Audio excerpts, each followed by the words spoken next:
You ask Tiger to solve. This deals with linear equations with one unknown. The final result is x equals 90. Let's solve it step by step.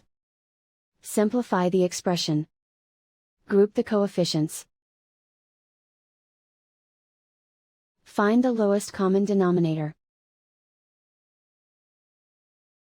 Multiply the denominators.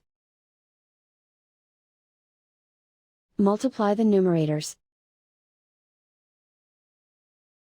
Combine the fractions. Combine the numerators.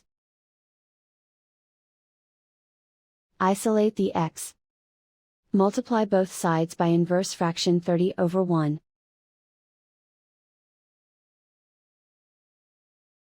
Group like terms. Multiply the coefficients. Simplify the fraction. Simplify the arithmetic. And so the final result is x equals 90.